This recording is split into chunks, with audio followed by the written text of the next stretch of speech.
Please remember to like, subscribe, and never forget to ring that bell.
What is up, everybody? I am Chris Knight, and this is Chaos Central's The Andor Roundtable. We're here to discuss the last two episodes of Andor, and we're doing it a little bit late. Anyways, we're going to get as many people here tonight as we possibly can, and I have two people here with me right now. I think Ninjor is going to be here a little bit later, but let's go and talk to these two people. First, we're going to start with Positive Candor. Positive, tell everybody about yourself, please. All right, Positive Candor. Catch me at Twitter at Positive Candor or on YouTube at Positive Candor. Either one. Very good. The Austinator, tell them all about yourself.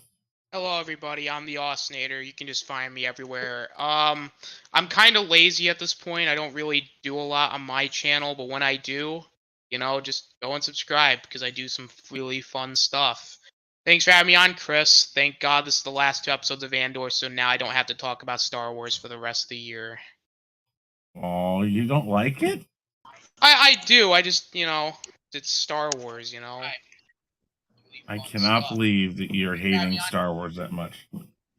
Listen, I'm dead to it at this point, I don't get excited anymore. Every time they do something, it's just like, yep, they did it. Okay, alright, cool, I guess. Thanks, Star Wars. You're really killing me over here. Although I did like Andor, though, so I mean, I guess that's something. You're gonna go for, you're gonna watch the Mandalorian when it comes back here in another 2 months or so. 2 months. Oh wait, when does it come out? Late January, early February. February. Yeah, February. Oh my God! There's so much content. I think it's February 23rd. Yeah. I mean, I probably. I mean, I kind of have to. Kind of have to. All right, very good. Shifty, tell everybody about yourself, please. Hey, I'm Shifty, and it took me like 4 minutes to log on. So, I don't know how long I'll be on this show, so I may drop out. Oh, we'll see. Very good. Glad to have you guys here. And there is Nindroid. We'll let Nindroid talk about himself. Go ahead, Nindroid. All right. You guys can personally find me on my own YouTube channel, Nindroid243. We're over there. We do Galactic Chat on Friday nights at 8 p.m. Eastern Time, where we talk about Star Wars and all of that. And I do once in a while videos about other things as well. And thank you, Chris, for inviting me on. Absolutely. Okay, guys. So we're gonna go over what we liked, what we disliked, all that stuff, talk about our overall thoughts and all that. And we're gonna talk about the last two episodes, which I believe was Daughter of Ferrix, and what was the last one? It was let me see here. Hold on. Rick's Road. Rick's Road, that's right. Okay, so Daughter of Ferrix and Rick's Road. We'll talk about them simultaneously. We're just going to talk about what we liked and disliked about the last 2 episodes. So when you do discuss it, take into account all of the last 2 episodes, please. So first off, let's give our overall thoughts on the last 2 episodes of the season. And we will start down there with Mr. Grumpy Pants himself, Austinator. Grumpy. All right. Well, the last 2 episodes of Andor, I will admit, are actually pretty good. I think it ties up the entire first season up, but leaves enough open for season 2. I will say overall, Luthen is freaking cool as a character. I know I've loved Luthen the entire time, but I will say, just that, like, the second to last episode with Luthen, I'll get into it when I get into my positives, but that was cool. There was a little reference in episode 11 that I also really liked too, which I'll also talk about. I would just say overall I liked it, and also the Mon Mothma stuff was interesting too. So I'm at least intrigued with the season 2. So that's just my overall thoughts. I really liked it. Very good. Let's go to Nindroid. Nindroid, overall thoughts.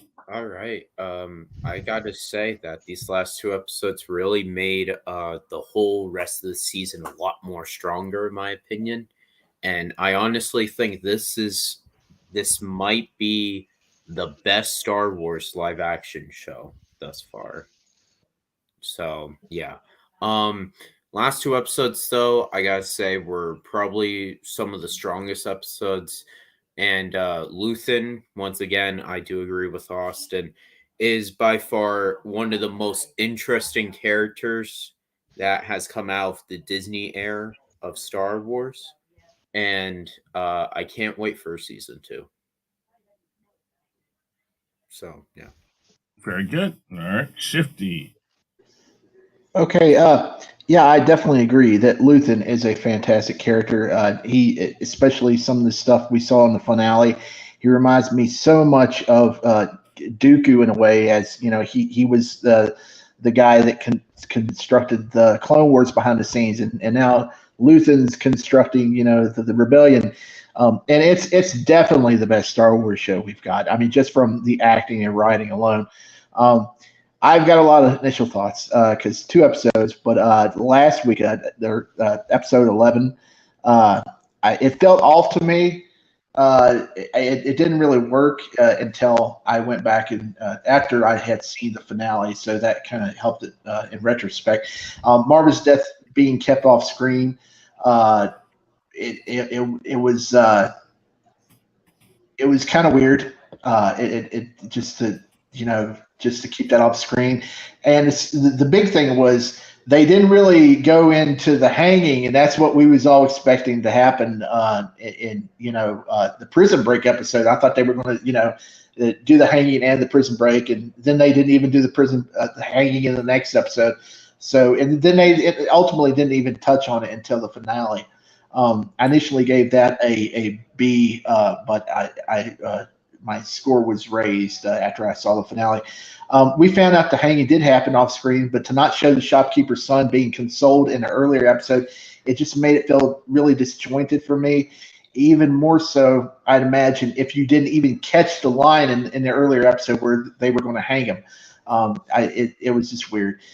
In another case of me being wrong about everything related to Mon Mothma, it turns out her driver wasn't a Bell Organa plant like I thought she might have been if shit hit the fan. But her knowing that and pinning the missing money on her husband's gambling habit was a super nice touch. I didn't know it was. I don't know if it was as good of a payoff as we should have got, because I feel her storyline really was stretched out over the course of the season more than anybody. But still, you know, it sets up some interesting stuff for next season. We had some more Rogue One moments in episode 11, including Andor giving his gun to Melshi, looking off into the seaside sunset, and asking his mother to be told she would be proud of him, which were all callbacks to his time with Jen Erso in Rogue One. They were also explicit in giving the World Between World relics more screen time this week. That's the second instance so far in the series. Between Disney seemingly admitting they screwed the pooch on the sequels a few weeks back, and that imagery still being present in the Ahsoka title graphic, leaves me with a small glimmer of hope they might still tinker with the timeline at some point. I'm probably wrong about that, but I still kind of hope they do. Episode 12, initial thoughts, great finale. They stuck the landing, and I'll talk about that at length in my likes. Very good. Positive overall thoughts. Overall, I thought episode 11 was better than 12. 12, to me, I think they left too many things hanging till season 2. I don't think they finished it as well as they could have. All right. Fair enough. Is that it for overall? Yeah, for now. Okay. My overall thoughts, yeah, Luthen's a badass. You can tell okay, so I said this early on, could he be like a Sith, another Sith? And I'm not positive that that's totally written out of this yet. Because he plays I'm weak, oh, no, until he goes and talks to Saw Gerrera and basically tells him, 30 men. I don't care. It's so he plays this badass, this I'm afraid of everybody or everything. I mean, he's back and forth. It's just interesting. So I don't know where the hell that's coming from right now. It's driving me nuts. Oh, now I know. All right. Anyways, but yeah, no, I mean, Luthen is just really killing it. That character for sure. But I kind of have to agree with Shifty, and I think even Austin might have said something about it. Just the fact that they weren't able to they did the mom's death off screen just seemed really off. And I'll talk about what I thought they were going to do with that here in just a little bit. But that's my overall thoughts. Just really awesome. I think the way these last two ones went were really cool. Let's go with what you liked about it. Positive. Go ahead.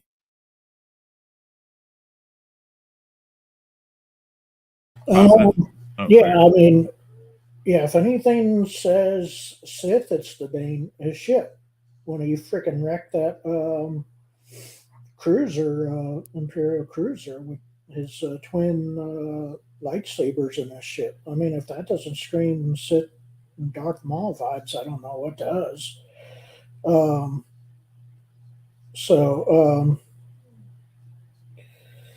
I thought that was probably the coolest part of episode 11, obviously, when he got out of that mess and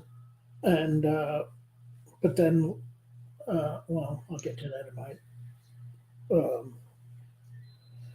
negatives, but yeah, just the awesomeness. If that doesn't speak gray Jedi / Sith, maybe almost Sith Lord ish thing. And I don't know what else would besides that specific thing. Because and they were red, so, and red is always the bad guy color.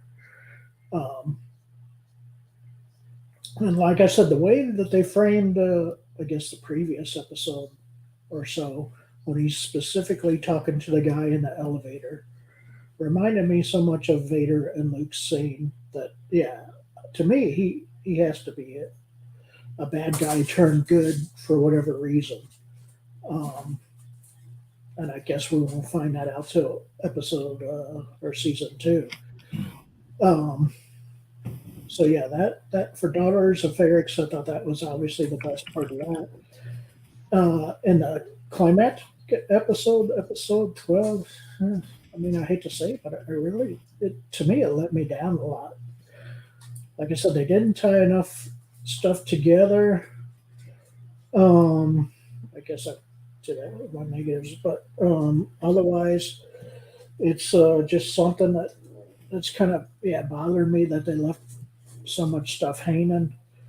And the Marva hologram where she says fight the Empire, and then they put the goofy coat over the droid and toss the droid onto its side. And they didn't even put it over the camera that Yeah, exactly. I thought that was pretty crazy.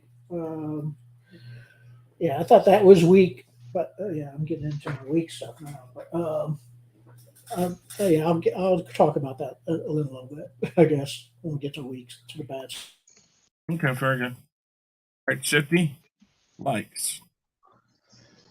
Okay, the ship Andor and Melshi attempted to steal, the quad jumper, I think it's called. That was the same model of ship that Rey and Finn tried to escape on Jakku before it got blown up. That was a fun scene. The conversation with the aliens. And thanks to those aliens, we learned that SCOB means FUCK in the Star Wars universe. Thanks, Tony Gilroy. We finally know. Hammer Dude had a cameo in that episode. That was cool. Hammer Dude, always welcome. B2 Emo freaking out over Marva's death. That was just sad, but nice touch. We never had a droid that emotional, hence his name, B2 Emo. Luthen's escape from the Imperial traffic stop was neat. Not as neat as I was expecting. I kind of built that up too much in my head beforehand, but it was still darn pretty cool. And the episode ended with a great... I'll say whatever. Okay, it ended with a great somber violin score at the end of that episode when Cassian found out Marva had died. Really, really well done. Episode 12 likes.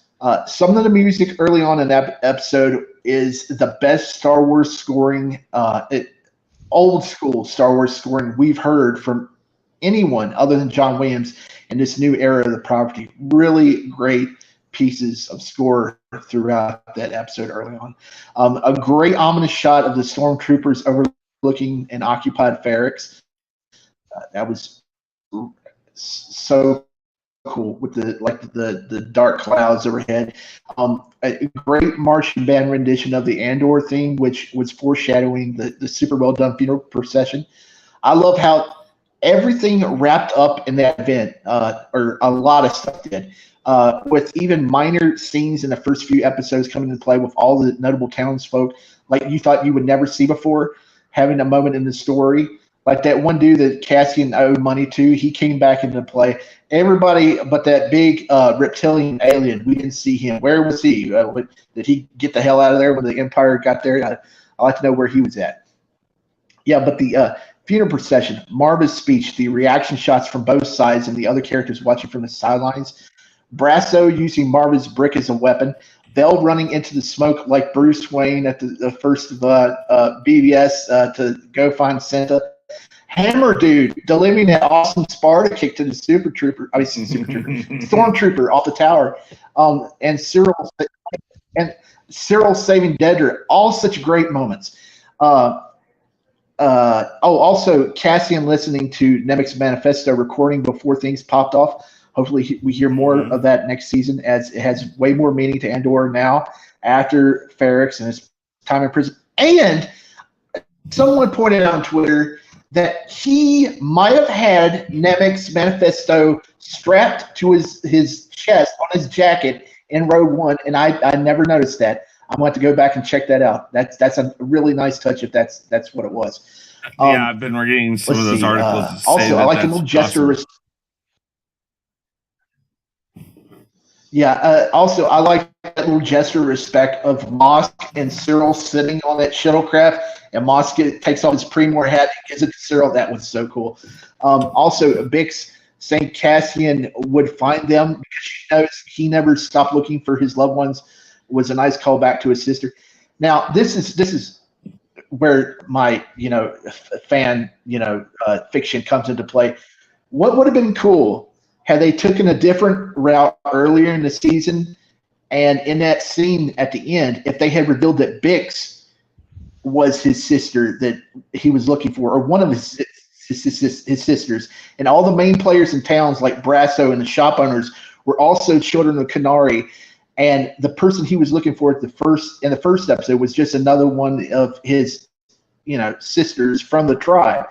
If they had pulled that as a twist, that would have been so amazing.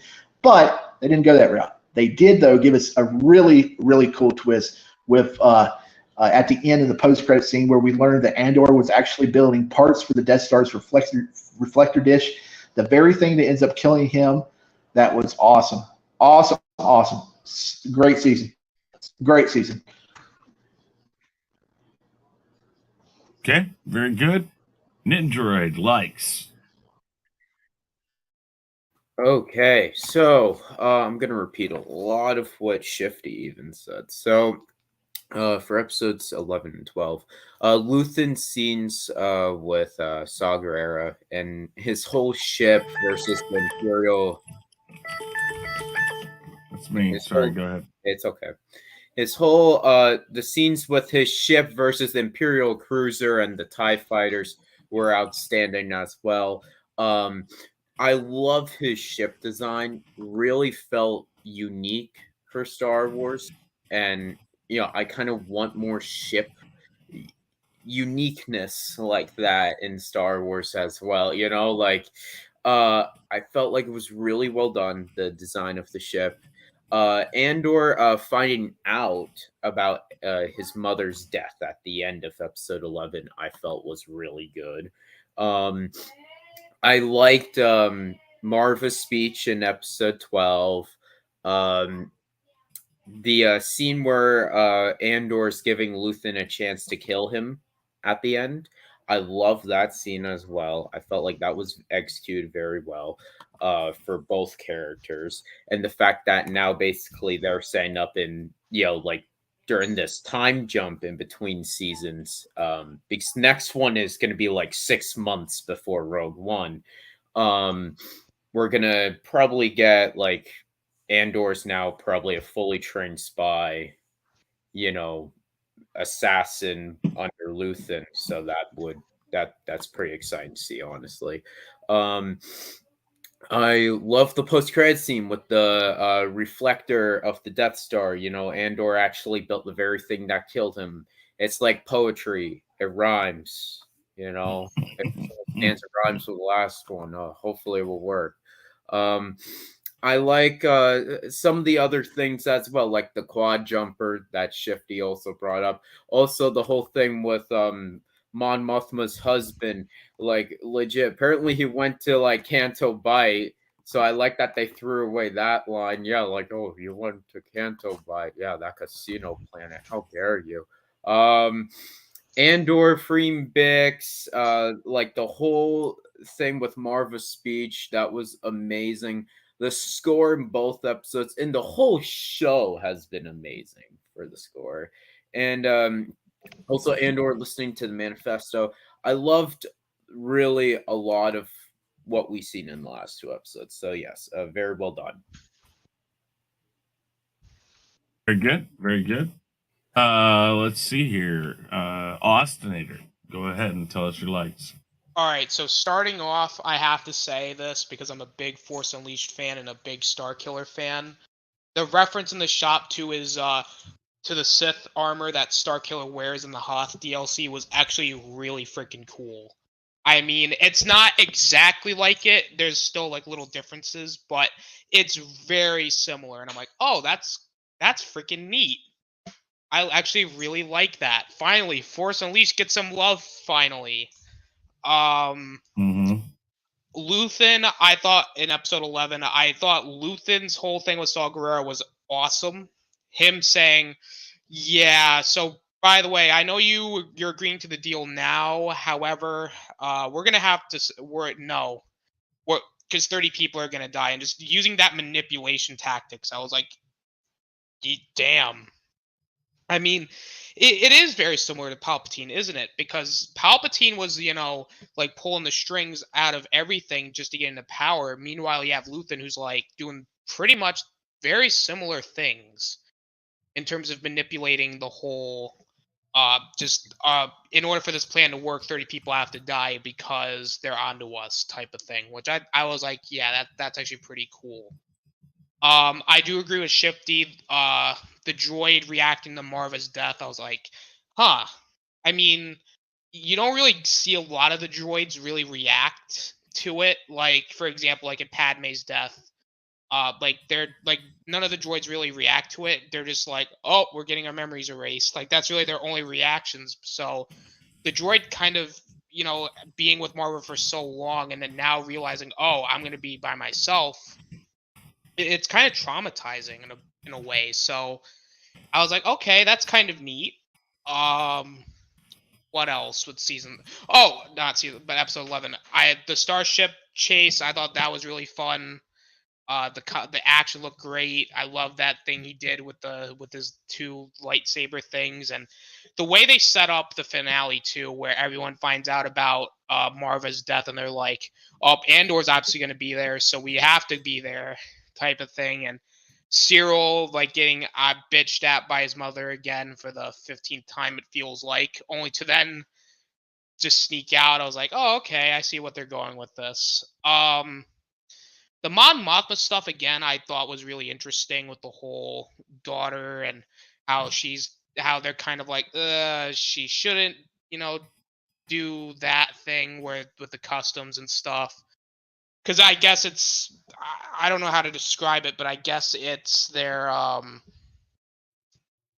would say it was very interesting, and just the conflict with her, and of course the whole just finding out the whole Vel and Mon Mothma stuff was interesting, I will say.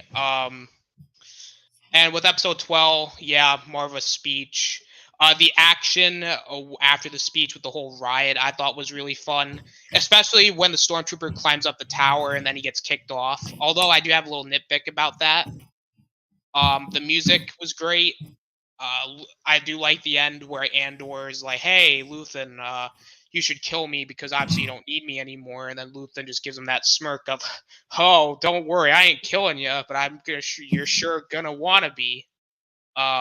Because obviously he's obviously got more in store for Andor, more than likely at the end of season 2, and finding out what Andor was building too, I thought was really cool, because in like the episodes where he was in the jail or in the prison, like you're like, oh wait, what the hell is he working on? And then to find out, oh, he's actually working on stuff for the Death Star. I'm like, oh, okay, that actually kind of makes sense.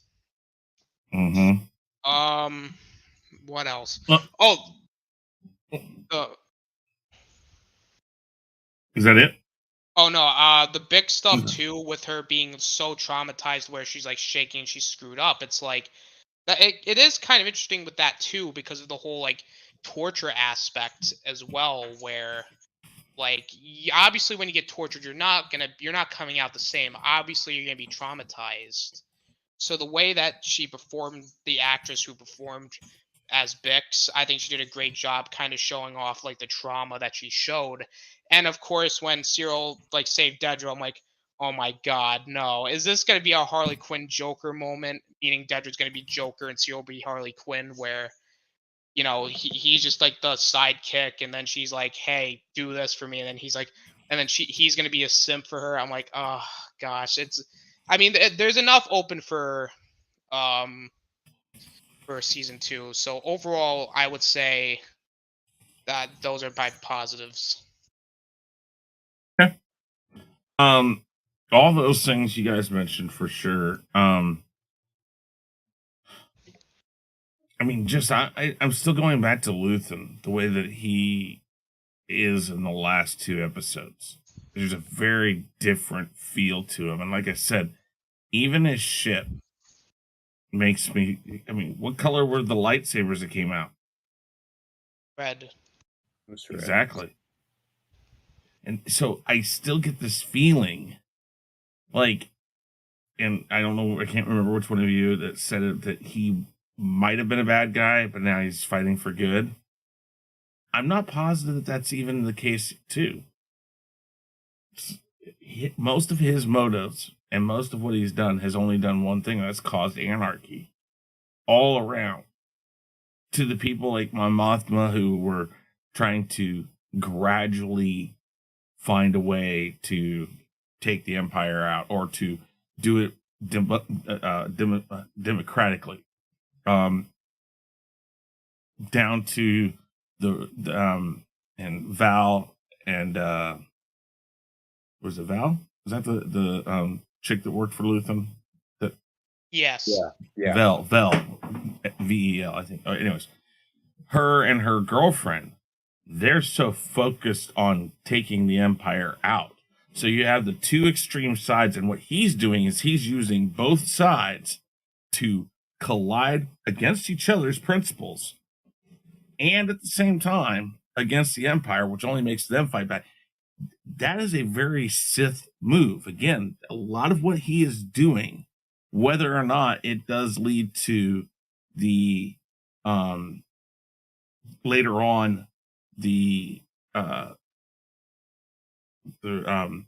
rebels to get the Republic back up and running, it's still not not like a I don't think it's a heroic act that he's doing. And you're starting to realize he's like, oh, well, fuck it, we'll lose people. We'll lose these 30 people. It's 30 people. That's it. And it then shows you where Saw Gerrera is getting his. He gets his. No,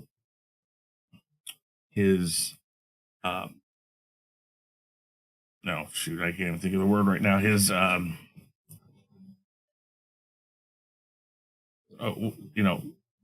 For fear of people coming and stabbing him in the back. He's worried about that. And you can see that in Rogue One, but here's where it starts.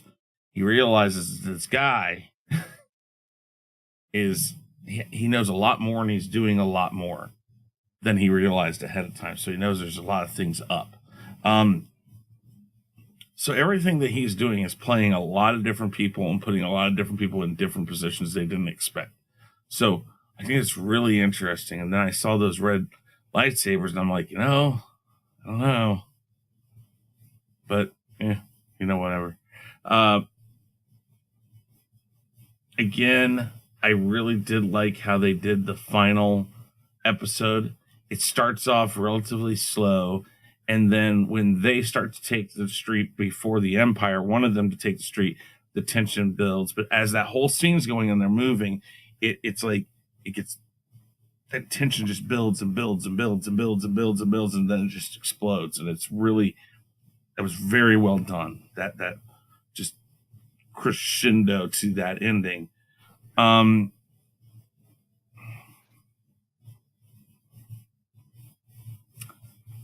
I like that he went and got Dax. Is that the name of the girl? Dix. Okay, yeah, her. I like that he went. I was worried there for a minute that he may not be the one, but it needed to be him, and I like that happened that way. I'm glad all the core characters so far have made it. Now, will they make it through the next part of the series? I'm not sure. It would give him a lot of ammo for why he hates the Empire and why he does the things he does. If some of these people don't make it. But no, I don't think Marva's still alive. Although, speaking of that, Slinky M, at first, it would not have surprised me if she had popped up in the finale. It would not have, because whenever you kill a character off without ever truly showing the character in any series, especially Star Wars and Star Trek, it's always a possibility. So,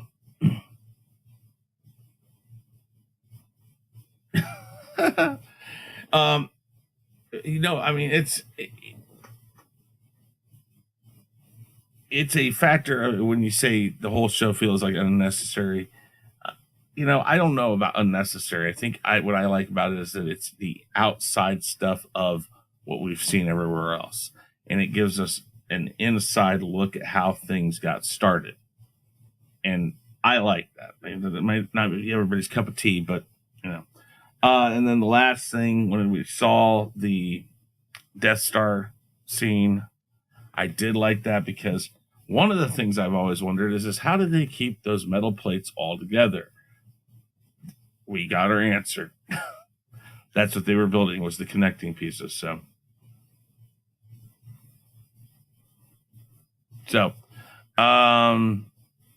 let's go to dislikes. Let's start down there with Austinator. Austinator dislikes.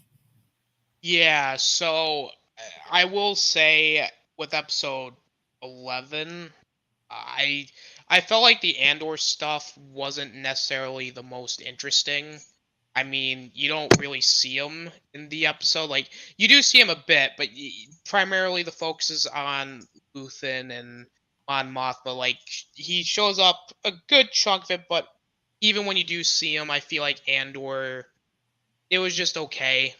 But it's, it's whatever. And episode 12, the Mon Mothma stuff, especially at the beginning with the whole gambling thing, I just felt weird because I mean, it made sense, but it comes out of nowhere, and it's kind of like, well, wait a minute. Could this have been maybe put in the last episode? And it kind of does take away a little bit from what was happening in the episode. Also, there was no Wilhelm scream when the stormtrooper fell off the tower, so I was pretty disappointed about that. Other than that, I don't really have any other negatives, because honestly, I really liked both episodes. Okay. Very good. Nindroid. Okay.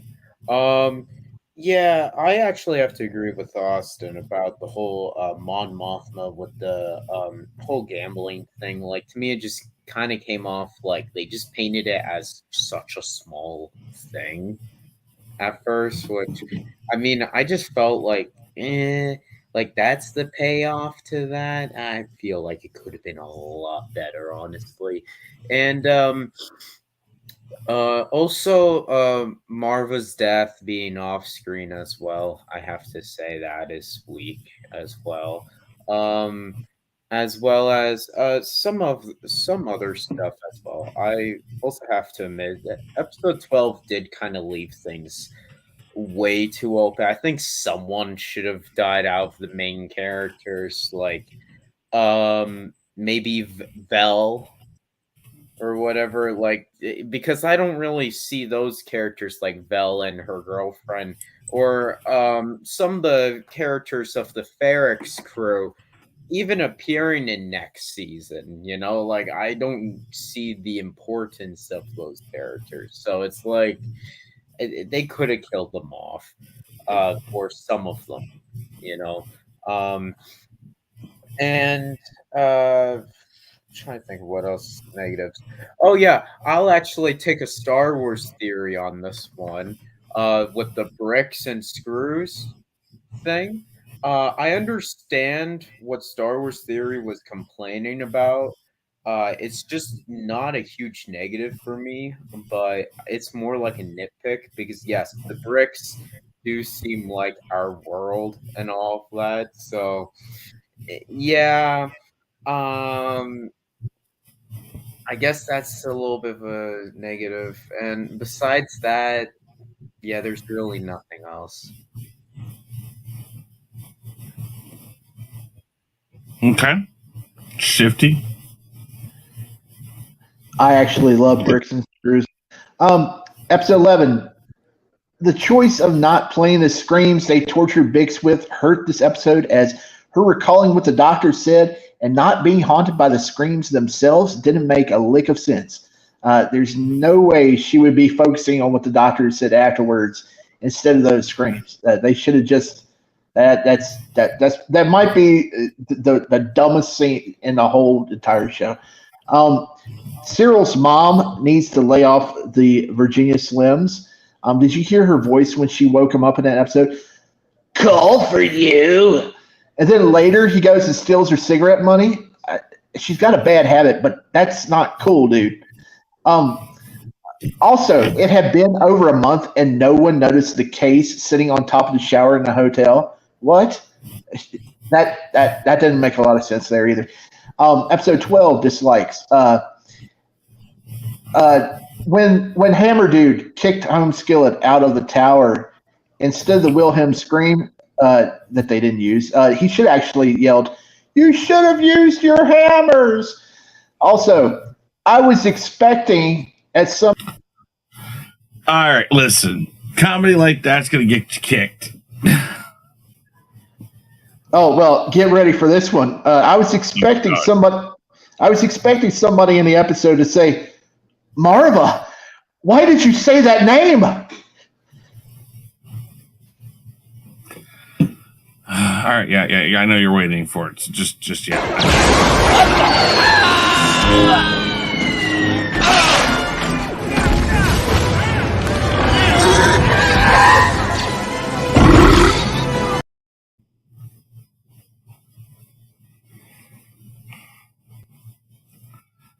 Oh my god. Try to No, seriously though, he should have used his hammers. I waited the whole. You know I have. I've been waiting since the first time I saw him. I wanted to see him use his hammers. He didn't use his hammers, man. That was some BS. All right, continue. I'm done. Okay. Positive, bad, or what you didn't like. Yeah, like I was getting to with the Marva hologram scene and the stormtroopers tipping over B2 EMO. Yeah, I thought that was clunky. The next clunky thing I thought was the Cyril rescuing the Imperial chick thing. I thought they were going to kiss there for a second, I swear. But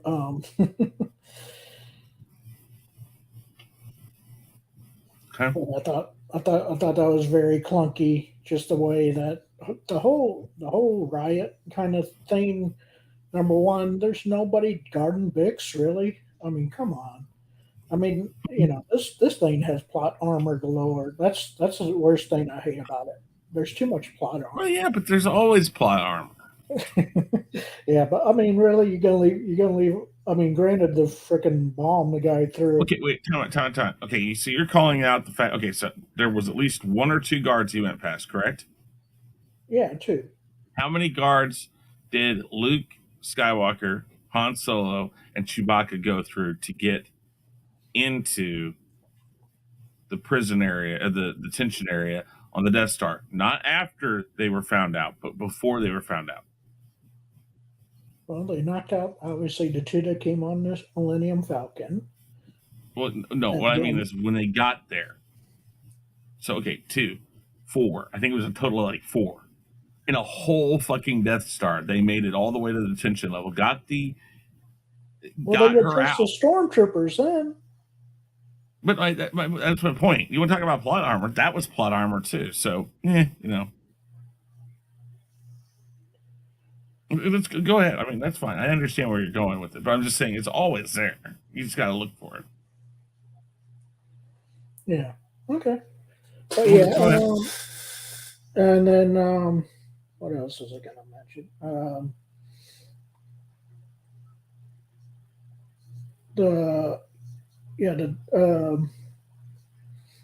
I did like the Death Star at the end.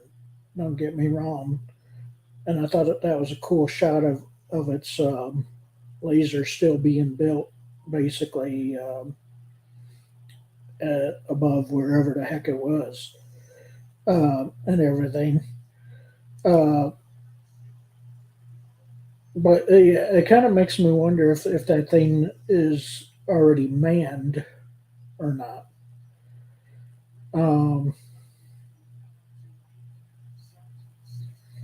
Because of I mean, it should be by now, right? Mhm. They're just waiting for the You would laser. have some sort of staff on there, probably. Yeah, you're just basically waiting for the laser to be installed, pretty much, I guess. Possibly. Okay.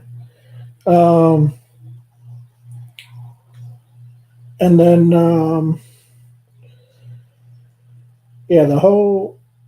they disregarded his sister plot totally. So it's like, why even bring it up if you're not going to come back to it? There was a bunch of plots that they kind of left hanging, pretty much. But I thought that was mainly the main one, I guess, that they kind of left hanging.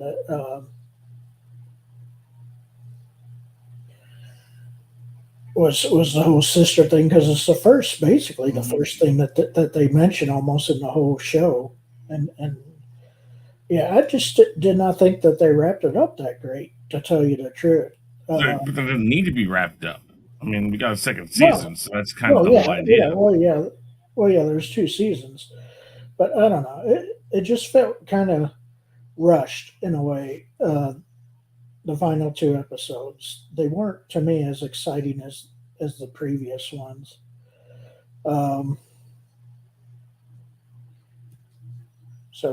Yeah, I don't know. Maybe it's just me. Maybe I was just having Star Wars fatigue that day or something. Okay. Anything else? No, that's it. All right.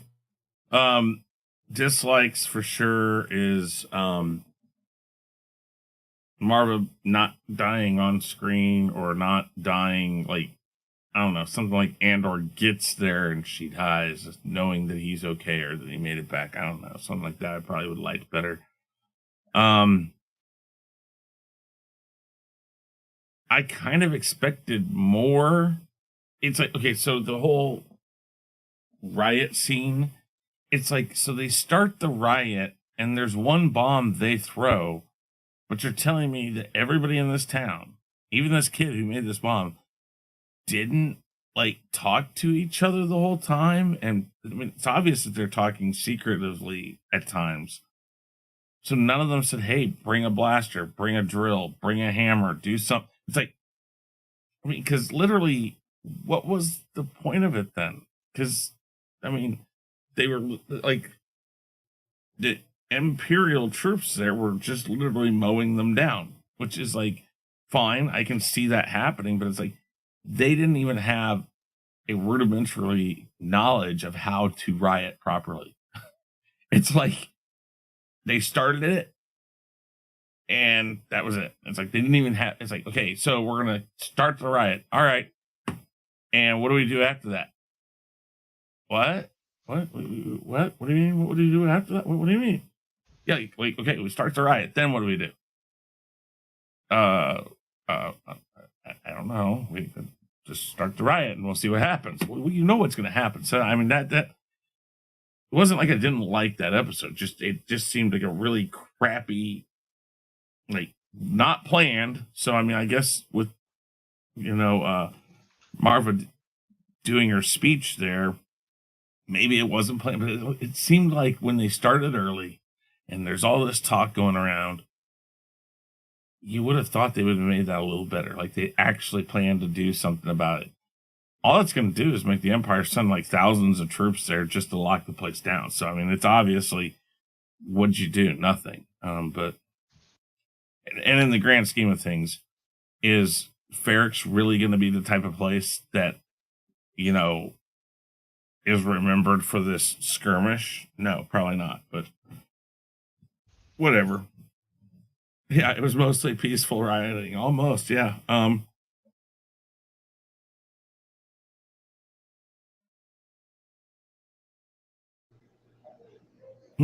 You don't expect to see his Inquisition, yeah. Go ahead. I don't know if it was actually planned, because, I mean, if they didn't do anything during that dude getting hanged, they didn't do anything as a result of that. I don't think they were really planning to do anything during the funeral until they heard Margaret's speech. And it was just, what she said, and why then did the kid build the bomb? Oh, the kid built the bomb because he was pissed. I mean, he was pissed that his dad got killed. But this guy's in everybody. They're all in each other's ears right there. They all Yeah, know but what's going on. So you didn't see anybody consoling the kid after the supposed hanging. So I mean, they may not have been in touch with him as much as we like to think they were. So he just went off on his own. It's like, I'm going to start some crap if something don't go down, I'm going to start it. So, I don't think they were planning anything to happen, and it just all got caught up in the moment. Yeah. But it just seemed kind of clunky. But not clunky enough to be bad. I mean, it still was really good, I thought. You said about the sister being left open. I think, as Shifty said, when Bix goes and says, he'll find us. I think that's kind of an offhand remark to remind us that that's still on his mind, that she knows that he's still searching for her, and if he's willing to search for her still, that he's going to find them too. So I think it was offhandedly put in there, hey, this. I think that I don't know. I still have a feeling that Imperial officer might be her, but I don't know. Maybe not. But yeah, no, that's about it. So let's do our grades and final thoughts on the series so far, and that'll be it. So let's start with positive. Final grade of both the last two episodes. Well, just because of Luthen's ship, I'll give episode 11 a B. But the last episode, I'm sorry, I'm going to have to give it a C. It just did not finish it the way I was expecting it to. And then, shall we say what is supposed to happen, I guess, next season? Well, I just said what were your final thoughts on this season. We're not even going to go into predictions for next season yet. Oh, okay. And then, my final thoughts was, I think that they, didn't pull off the ending to me.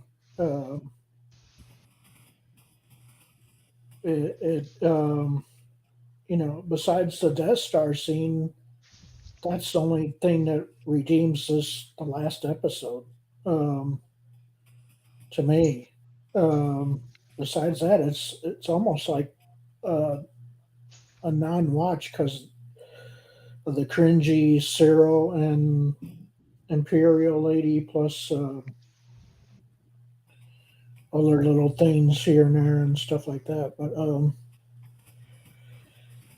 But yeah, it's mainly just it just didn't wrap up as well as I would have hoped, basically. Okay. All right. So B and C. Gotcha. Yeah, B and C. Shifty. Okay, episode 11 was going to give it a B, but after the finale, I'm going back and give it a B+. Episode 12, I gave the prison episode A+ to infinity. The episode 12, the finale, gets A+ to infinity times 2. Great episode. The show was just amazing. It was adult Star Wars. It was HBO. This is Disney Plus's first HBO level show. Hopefully it isn't its last. I know there's some question of how well it did in viewership, but I really hope that, if they get some Emmy nods, they just keep on pumping stuff like this out, because I've wanted something like this for so long for Star Wars or even Marvel or anything that they have under their umbrella. This is what they need to do. I mean, they don't need to gear this to everyone like us who wants something more adult, but it's nice that they're finally actually doing something like this. And, this was easily the most care ever taken in writing and acting, and maybe even cinematography for a Star Wars project. Lucasfilm does not need Taika Waititi or Damon Lindelof or Sean Levy or even Kevin Feige. If we could just get a film where Tony Gilroy and his team from this show tackle a Dave Filoni story pitch, it would be money. That's who we need helming the next movie or trilogy.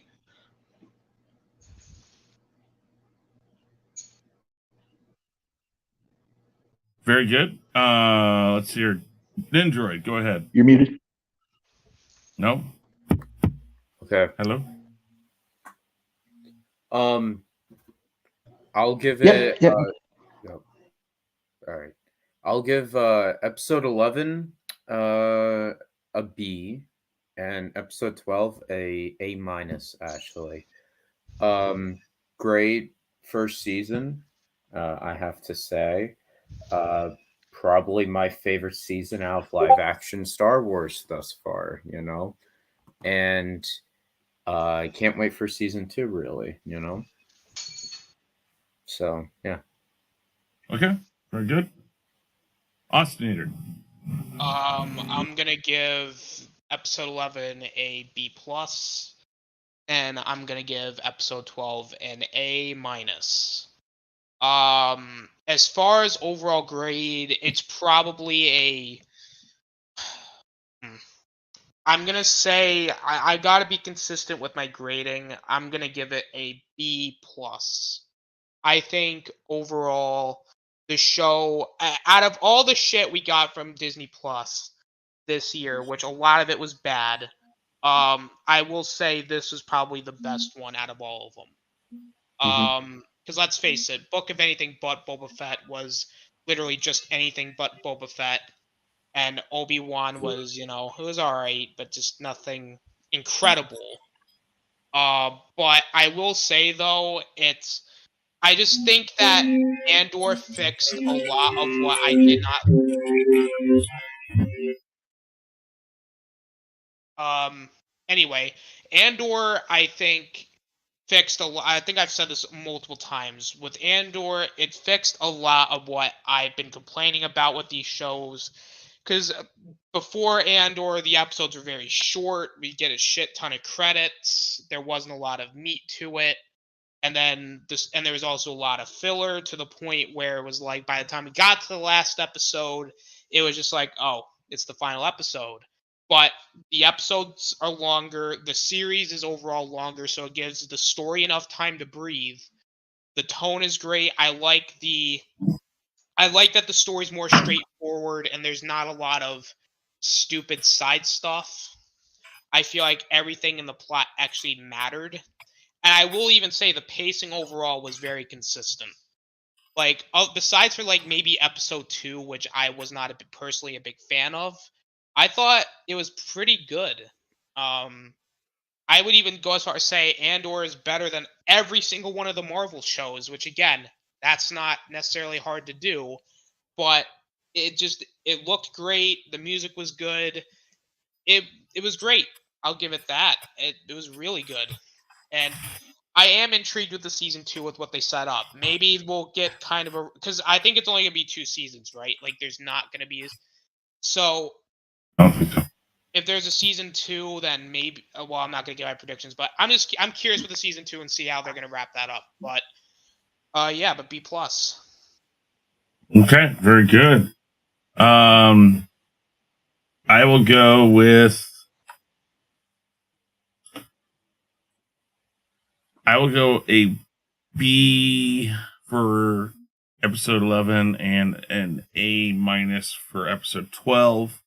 Again, I thought that they did a pretty good job of wrapping up the season with enough stuff to go into the next season with. And I'd say that overall right now is about a B to a B plus. Other stuff they still needed to do that they could have done better, but I like the whole feel of the series. This is really, along with The Mandalorian, some of the best things they could have ever done for Star Wars.